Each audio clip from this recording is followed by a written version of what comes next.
नमस्कार। मैं सुनीता कथा मंथन में आप सबका स्वागत करती हूँ। कथा मंथन में आज सुनिए इंदिरा उपन्यास का तृतीय अध्याय। लेखक बंकिम चंद्र चट्टोपाध्याय। माँ थी सुभाषिनी की सास। उन्हें ही वश में करना था, इसलिए जाते ही मैंने उन्हें प्रणाम कर उनके पैरों की धूल को माथे पर चढ़ाया। फिर एक नज़र देखा कि कैसी है। उस समय वे छत पर एक चारपाई बिछाकर सिर के नीचे तकिया रखे लेटी थी। एक औरत उनके पैर दबा रही थी। देखकर मुझे लगा कि एक बड़ी और लंबी स्याही की बोतल पूरी रोशनाई से भरी हुई है, चारपाई पर पड़ी है। पके सफेद बाल टीन के ढक्कन जैसे लगते थे। उनका दिव्य रूप अंधेरे में और गहरा रहा था। मैंने मन ही सोचा, ये इस बड़े घर की ठकुरानी।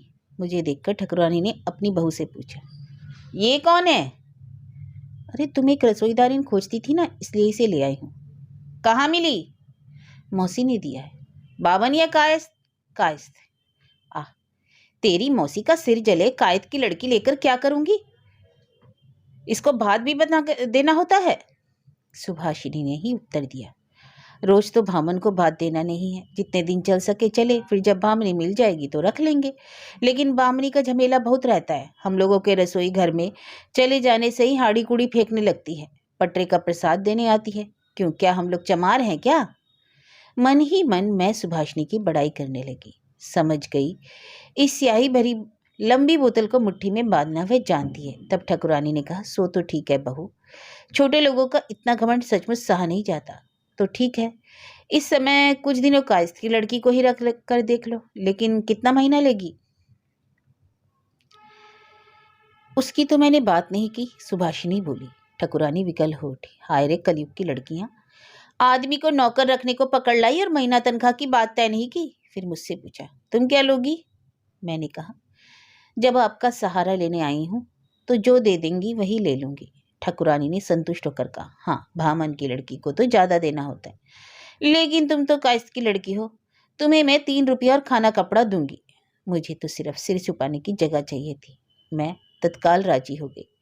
लेकिन महीना लेने का नाम सुनते ही मेरा मन दुख से हाहाकार कर उठा, लेकिन चुप रही मैं और बोली, ठीक है, वही दे दीजिएगा। मन में निश्चिंत हुई, झंझट मिटी। लेकिन झंझट मिटी कहाँ, उस लंबी बोतल में स्याही तो बहुत ज्यादा थी। ठकुरानी ने पूछा, ए तुम्हारी उम्र क्या है? अंधेरे में ठीक से देख नहीं पा रही हूँ, लेकिन तेरा गला तो लड़के की तरह मालूम देता है। मैंने कहा, यही 19-20 साल। ठकुरानी ने झटपट कहा, तो बेटी कहीं और दूसरी जगह तुम काम तलाशो, तुम लौट जाओ, मैं इतनी जवान औरत को नहीं रख सकती।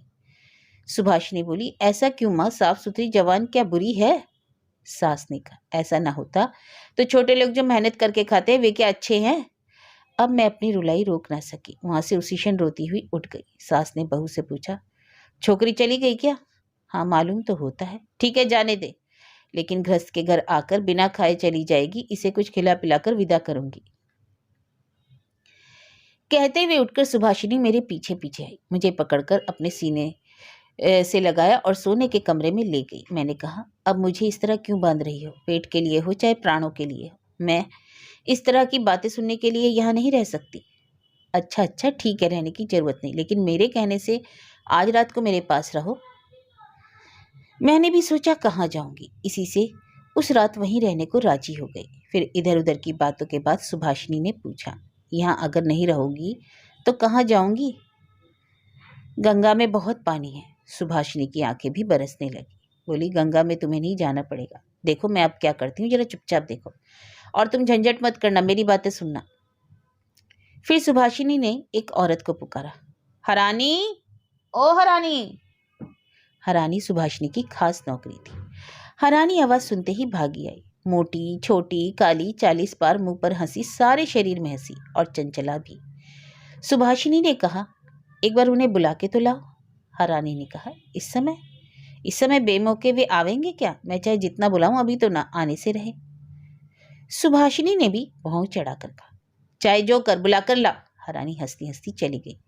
मैंने सुभाषिनी से पूछा, किसे बुलवाया है? अपने स्वामी को? तो और नहीं तो क्या, मोहल्ले के मोदी मुंशी को इतनी रात को बुलवाऊंगी? मेरा मतलब था कि मुझे उठकर जाना होगा या नहीं। नहीं, तुम यहीं बैठी रहो। थोड़ी ही देर बाद सुभाषिनी के स्वामी आए। बहुत सुंदर पुरुष थे। आते ही उन्होंने पूछा, यह बेमौके की पेशी क्यों हुई? फिर मेरी ओर देखकर पूछा, अरे ये कौन है? सुभाषिनी ने कहा, इन्हीं के लिए तुम्हें बुलाया है। अपनी रसोईदारिन घर जाएगी, इसी से उसकी जगह काम करने को मैं इसे मौसी के पास से ले आई हूँ, लेकिन माँ इसे रखना नहीं चाहती। क्यों नहीं रखना चाहती? यह जवान है इसलिए। सुभाषिनी के पति थोड़ा हंसे, बोले, तो इसमें मुझे क्या करना है? इसे रखना होगा। क्यों? सुभाषिनी उठी, अपने पति के निकट गई और धीरे स्वर में, जिसे मैं ना सुन सकूं, बोली, मेरा हुक्म है। लेकिन सुभाषिनी का कहना मैंने सुन लिया। उसके स्वामी ने भी उसी तरह धीरे से कहा, जैसी आज्ञा। तो कब से रखोगे? भोजन के समय। उनके जाने के बाद मैंने सुभाषिनी से कहा, यह तो हुआ कि मानो उन्होंने रखवा लिया, लेकिन ऐसी कड़वी बात सहकर मैं कैसे रहूंगी? अरे यह तो बाद की बात है, बाद में देखी जाएगी। गंगा तो एक दिन में नहीं सूख जाएगी। फिर रात को लगभग 9 बजे सुभाषिनी के पति भोजन करने आए। उनकी माँ जाकर पास ही बैठ गई। सुभाषिनी मुझे भी घसीट ले गई। कहा, चलो देखे क्या होता है। हमने छिपकर ओट से देखा। तरह तरह के व्यंजन थाली में परोसे गए थे, लेकिन रमन बाबू ने एक बार जरा सा मुंह में डाला और थाली खिसका दी। कुछ भी ना खाया। तब माँ ने पूछा, बच्चा कुछ खाया नहीं? पुत्र ने कहा, यह खाना तो भूत प्रेतों के गले भी नहीं उतर सकेगा। भामन ठकुरानी के हाथ का खाते खाते मुझे तो खाने से ही अरुचि उत्पन्न हो गई। अब सोचता हूँ कि कल से बुआ के घर जाकर खाऊंगा। एकाएक ठकुरानी जैसे सिकुड़कर छोटी हो गई। बोली, नहीं यदु, ऐसा नहीं करना बेटा, मैं दूसरी रसोईदारी ठीक करती हूँ। बाबू हाथ धोकर उठ गए। देखकर सुभाषिनी ने तनिक संताप से कहा, हम लोगों के लिए बहन वे खा भी न सके। ठीक है, नहीं खाए, काम तो होना ही चाहिए। मैं आश्चर्यचकित कुछ कहने जा रही थी कि ठीक उसी समय हरानी ने आकर सुभाषिनी से कहा, तुम्हारी सास बुला रही है। कहकर वह जानबूझकर मेरी ओर देखकर हंसी। मैं समझ तो गई थी कि हंसी उसका रोग है, लेकिन इस समय की हंसी दूसरा माने रखती थी। सुभाषिनी सास के पास गई। मैं छिपकर सुनने लगी। सास ने कहा, अरे वह कायद की छोकरी चली गई क्या? नहीं, अभी उसे खिलाया नहीं, इससे रोके रखा है। वह रसोई कैसी बनाती है? सो तो मैं नहीं जानती।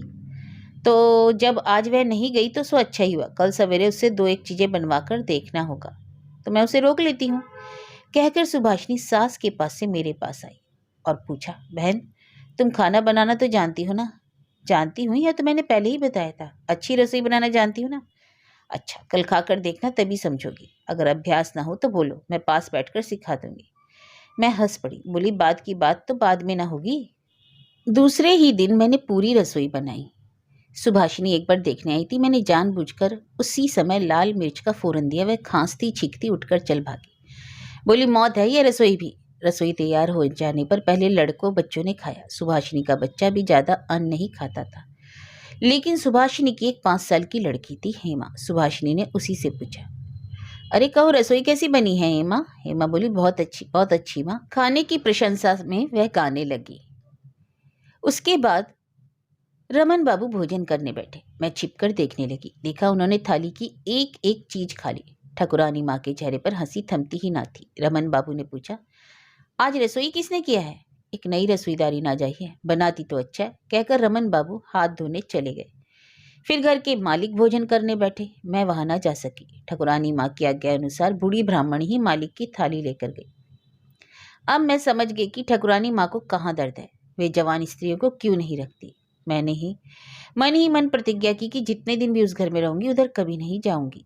मैंने बाद में आदमियों से सुना कि मालिक का चरित्र कैसा है। सभी जानते हैं ये सज्जन पुरुष है, जितेंद्री हैं, लेकिन शाही की बोतल के तो गले तक स्याही भरी थी। ब्राह्मणी के लौट आने पर ठकुरानी माँ ने उससे पूछा, मालिक ने भोजन करके क्या कहा? उत्तर देने के पहले ही ब्राह्मणी लाल भभुका हो गई। चिचियाकर बोली, अच्छा बनाया माँ, बहुत अच्छा बनाया। हम लोग तो बनाना जानती हैं, लेकिन हमें बूढ़ी होने के कारण कौन पूछेगा। अब रसोई करने के लिए गुण नहीं चाहिए, रूप और जवानी चाहिए। समझ गई कि मालिक ने भी खाकर तारीफ की है, लेकिन ब्राह्मणों के चिचियाने का कुछ उत्तर देने का जी चाहा। उसी से मैंने कहा, हाँ हाँ, सो तो ठीक ही कहती हो ब्राह्मणी दीदी, रूप और जवानी तो जरूरी है। बुढ़िया को देखकर किसे खाना अच्छा लगेगा भला? ब्राह्मणी दांत दिखाकर कर्कश स्वर में बोली, लगता है कि तुम्हारी यह जवानी और तुम्हारा रूप यह हमेशा ऐसा ही रहेगा। क्या कभी मुंह पर झुर्रियां नहीं पड़ेगी? यह कहकर क्रोध के मारे बेचैन होकर एक हाड़ी चढ़ाने जाकर ब्राह्मणी ने हाड़ी ही तोड़ डाली। मैंने फिर व्यंग किया। देखा दीदी, रूप और यौवन न रहे तो हाथ की हाड़ी भी टूट जाती है। बस क्या था, अस्त व्यस्त हो अधनंगी दशा में ही ब्राह्मणी सड़सी उठाकर मुझे मारने को झपटी। उम्र का दोष कही या कुछ, लगता है वह सुनती भी कम थी। मेरी पूरी बात शायद सुन न सकी। बड़ा ही घृणित उत्तर उसने मुझे दिया। मुझे भी क्रोध चढ़ आया। मैंने कहा, दीदी ठहरो, सड़सी का हाथ में रहना ही इस उम्र में ठीक होता है।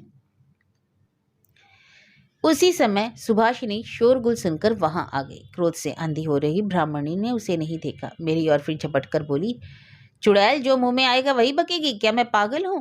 तब सुभाषिनी ने भुई चढ़ाकर कहा, क्या मैं इसे ले आई हूं कि तू इसे गाली दे? तुम अभी हमारे घर से बाहर हो जाओ।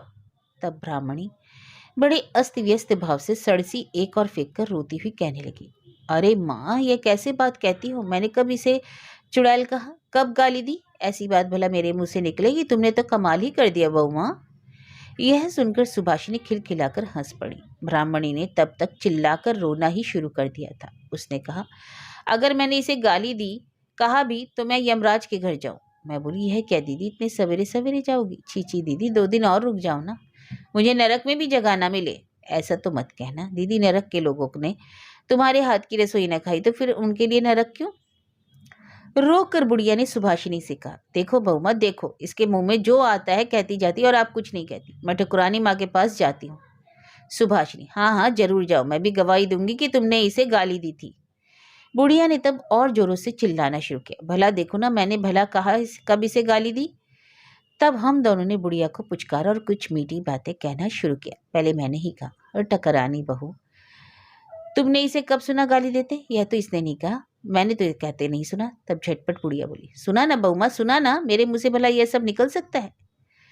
सुभाषिनी ने भी कहा, हाँ तो ठीक होगा, हो सकता है कि बाहर कोई किसी को कुछ कह रहा हो, कानों में मेरे बात पड़ गई। भावन ठकुरानी, क्या ऐसी वैसी है? इसकी रसोई कल ही खाई थी ना, इस कलकत्ते में क्या कहीं भी कोई इसकी तरह रसोई नहीं कर सकता। ब्राह्मणी ने मेरी ओर ताक कर कहा, सुना तुमने? मैं बोली, ऐसा तो सभी कहते हैं, मैंने भी ऐसी रसोई नहीं खाई। तब एक ही गाल में हंसकर बुढ़िया ने कहा, सो तो तुम जरूर कहोगी बेटी, तुम जरूर किसी बड़े घर की लड़की हो, तुम्हें रसोई की परख है। ऐसी लड़की को भला मैं गाली दे सकती हूँ? सो दीदी, तुम मन में कुछ मत लाना, तुम्हें मैं रसोई करना सिखाकर तब जाऊंगी। इस तरह हम लोगों ने बुढ़िया को शांत कर दिया।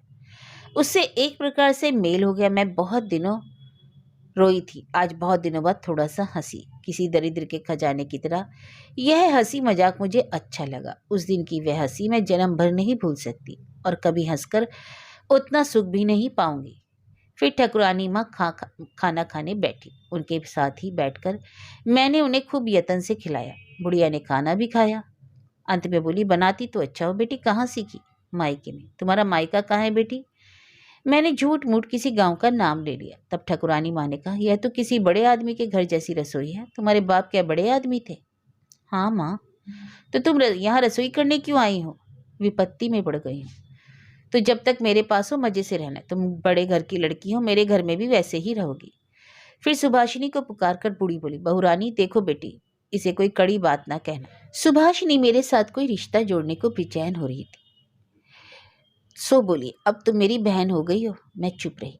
सबसे अंत में सुभाषिनी खाने बैठी। मुझे भी खाने के लिए अपने पास ही बैठा लिया। उसने खाते हुए पूछा, तुम्हारे कितने ब्याह हुए हैं बहन? मैं मजाक समझ गई। बोली, क्या?